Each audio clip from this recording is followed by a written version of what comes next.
Hello दोस्तों, कैसे हैं आप सब। आज की हमारी कहानी है बहू हो तो ऐसी। अगर अच्छी लगे तो चैनल को लाइक शेयर और सब्सक्राइब करना ना भूलें।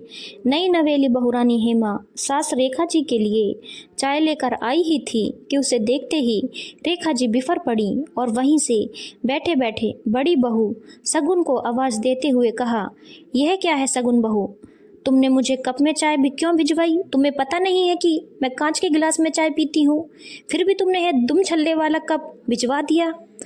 उनकी ठसकदार आवाज़ सुनते ही सगुन सिर का पल्लू संभालते हुए तेज कदमों से रेखा जी के लिए चाय का गिलास लेकर आ पहुंची। भस्म कर देने वाली अगन्य दृष्टि उस पर डालते हुए रेखा जी ने वाग बाण छोड़ा, अब रहने दो यह नौटंकी, मुझे नहीं चाहिए चाय। सगुन ने क्षमा मांगते हुए अनूने भरे स्वर में कहा, पीज लीजिए माँ जी, गलती हो गई, आगे से मैं बिल्कुल ध्यान रखूंगी। अभी हेमा नहीं है ना तो इसे पता नहीं चला और यह आपके लिए कप में चाय लेकर आ गई। अरे यह तो नहीं है, पर तुम तो सालों से इस घर में हो, क्या तुम्हारी अकल पर भी पत्थर पड़ गए थे। सीधे सीधे कहो ना कि सास जी का जंजाल हो गई है तुम लोगों के लिए। विश्व वमन करते हुए रेखा जी ने चाय का गिलास थाम लिया। सगुन चैन की सांस लेते हुए वापस रसोई की तरफ चल दी और उसके पीछे पीछे हेमा भी रसोई में पहुंच गई। उसने आतंकित स्वर में फुसफुसाते हुए सगुन से कहा, यह क्या था भाभी, माँ जी को अगर सीमा पर भेज दिया जाए ना तो आधे दुश्मनों को तो वागबाणों से ऐसे ही धराशायी हो जाएंगे। सगुन ने बड़ी कठिनता से अपनी मुस्कान रोकी और नकली गुस्सा दिखाते हुए हेमा को आंखें दिखाई। हेमा ने भी हंसकर कान पकड़ लिए। सगुन बड़ी फुर्ती से सारे काम निपटाने लगी, साथ में हेमा भी उसकी मदद करती जा रही थी और उसके काम के तौर तरीके देखकर सीखने का प्रयत्न कर रही थी। जल्दी ही दोनों ने मिलकर रसोई का काम निपटा लिया। दोनों भाइयों सगुन और हेमा के पति को नाश्ता कराकर उनका टिफ़िन भी पैक करके दे दिया। दोनों भाई अपने अपने काम पर निकल गए। तब तक रेखा जी भी नहा धोकर पूजा पर बैठ चुकी थी, जिसमें उन्हें प्रतिदिन लगभग 1 घंटा लगता था। निश्चित होकर दोनों देवरानी जेठानी ने थोड़ी चाय बनाई और अपना अपना कप लेकर आकर बालकनी में बैठ गईं। हेमा ने थोड़े चिंतित स्वर में कहा, भाभी पता नहीं आपके भीतर कितना धैर्य है, आप कैसे माँ जी का इतना गुस्सा झेलते हुए काम करती हैं, जबकि आपके सारे काम इतने परफेक्ट होते हैं। मैं तो और भी अनाड़ी हूँ, पता नहीं मेरा क्या होगा। क्या माँ जी शुरू से ही ऐसी हैं।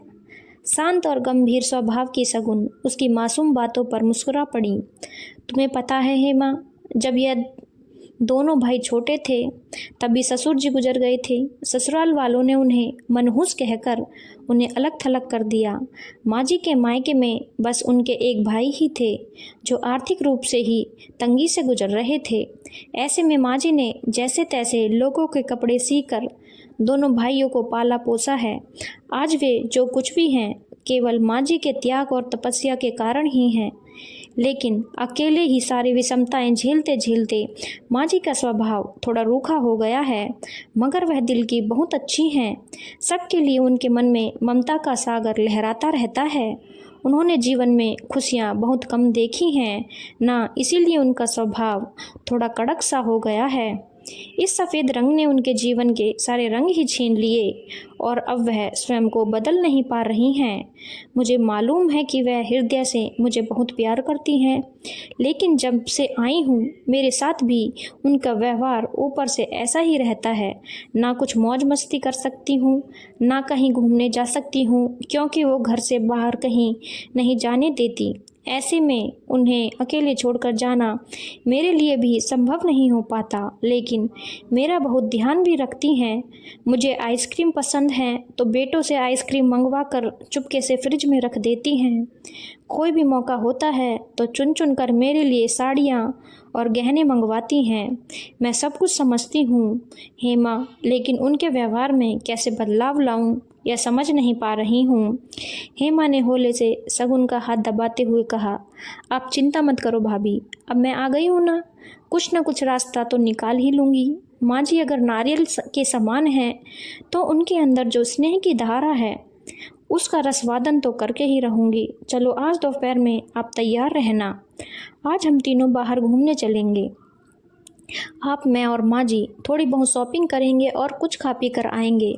जैसे जीवन से कुछ खुशी के पल चुराने का अधिकार सभी का है, वैसे ही मुझको भी, आपको भी और माँ जी को भी है।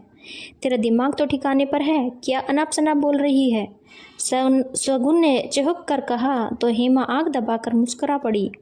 तभी माँ जी की पूजा की घंटी बज उठी। दोनों बहुएं हड़बड़ाकर उठ गईं। हेमा ने फुसफुसाते हुए कहा, भाभी आप माँ जी को नाश्ता करवाओ, मैं बस 15 मिनट में आई। और अगर इस बीच में माँ जी मेरे बारे में पूछें तो बोल देना नहाने गई हूँ। इससे पहले कि शगुन कुछ बोल पाती, हेमा स्कूटी की चाबी लेकर यह जा और वह जा। गनीमत थी कि शगुन ने रेखा जी के सामने नाश्ते की थाली रखी ही थी कि उनके भाई का फ़ोन आ गया। माँ जी ने बातें करते करते धीरे धीरे नाश्ता करना शुरू कर दिया। जब तक उनका नाश्ता खत्म हुआ तब तक घर के पिछले दरवाजे से हेमा अंदर आ गई। उसके हाथ में एक पैकेट था। उसने होठों पर उंगली रखते हुए शगुन को चुप रहने का इशारा किया। उसने पैकेट को सोफे के कुशन के पीछे छुपा कर रख दिया। सुबह के 11 बज चुके थे। हेमा और शगुन दोनों नहा धोकर तैयार हो गए थे। हेमा ने सोफे से पैकेट उठाया और उसमें से हल्के आसमानी रंग की साड़ी निकाली।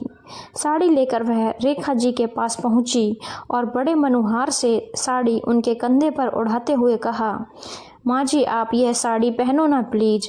विमला रेखा जी ऐसे चौंकी जैसे 1000 बिच्छुओं ने एक साथ डंक मार दिया हो। तेरी हिम्मत कैसे हुई मुझ पर रंगीन साड़ी रखने की? मैं सफ़ेद साड़ी पहनती हूँ और हमेशा वही पहनूंगी। उन्होंने साड़ी झटक कर जमीन पर फेंक दी। हेमा एक पल को तो स्तब्ध रह गई। फिर उसने जमीन पर पड़ी साड़ी उठाई और रेखा जी के कंधे से झूल गई। माँ जी बस आज आप मेरे लिए पहन लो, चलो मैं आपको पहनाती हूँ। रेखा जी बड़बड़ाती भुनभुनाती रहीं, लेकिन हेमा उनको जबरदस्ती खींचकर उनके कमरे में लेकर चली गईं और वहां जाकर उनके नाना करते हुए भी उनको वह साड़ी पहना डाली और मुस्कुराते हुए उनके कमरे से निकल गईं।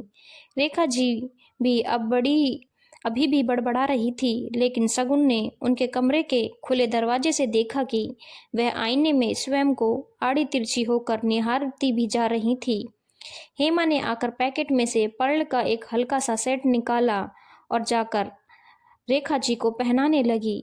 रेखा जी ने फिर हेमा को झिड़का, यह क्या कर रही हो? मुझे नहीं पहनना ये अंट-शंट, हट परे।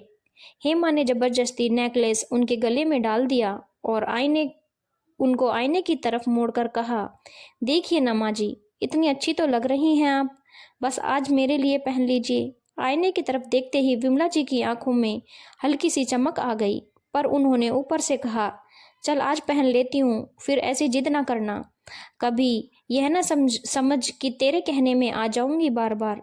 मुस्कुराते हुए हेमा रेखा जी का हाथ पकड़कर बाहर ले आई और बाहर खड़ी कार में बिठा दिया। शगुन ने झटपट दरवाजे में ताला लगाया। हेमा ने कार स्टार्ट की और कार दौड़ पड़ी बगल वाले मॉल की तरफ। रेखा जी ने खिड़की का कांच थोड़ा नीचे कर लिया और आंखें मूंद कर चेहरे पर ठंडी हवा लेने लगी।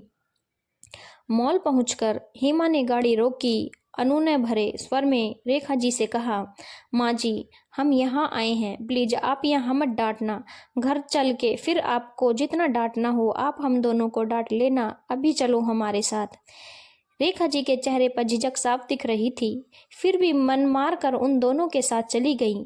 वहां की चकाचौंध देखकर अचंभित सी डोल रही थी। फिर उन्होंने बड़े मन से सबके लिए कुछ न कुछ लिया।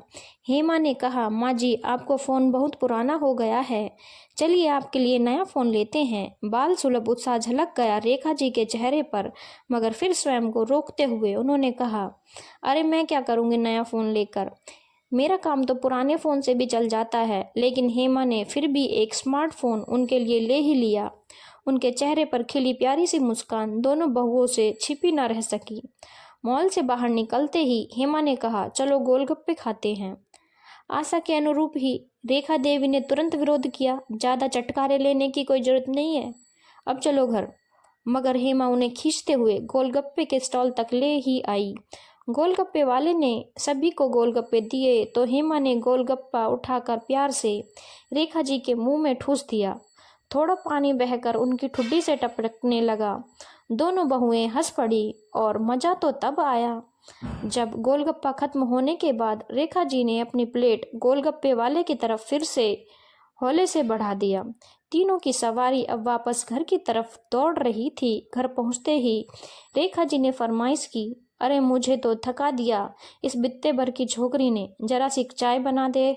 अब सगुन बहू, इस मौज मस्ती में घर को मत भूल जाना, और वह नया वाला टी सेट निकाल लेना, मन हो तो उसमें पी लेना। तुम लोगों का दिल रखने के लिए आज मैं भी उसमें पी लूंगी, पर याद रखना कल से मैं अपने वाले गिलास में ही पीऊंगी। सगुन की आंखें हैरत से फैल गईं। रेखा जी में यह सुखद बदलाव देखकर उसने भी मुस्कुराते हुए कहा, जी माँ जी। और दोनों बहुएं किचन में पहुंच गईं। किचन में पहुंचते ही हेमा ने दबी मुस्कुराहट के साथ कहा, देखा ना भाभी, चीजें कठिन जरूर हैं मगर असंभव नहीं। धीरे धीरे सब कुछ ठीक हो जाएगा। शगुन ने हेमा को खींचकर गले से लगा लिया। इतने प्यारे से दिन के लिए बहुत बहुत शुक्रिया हेमा।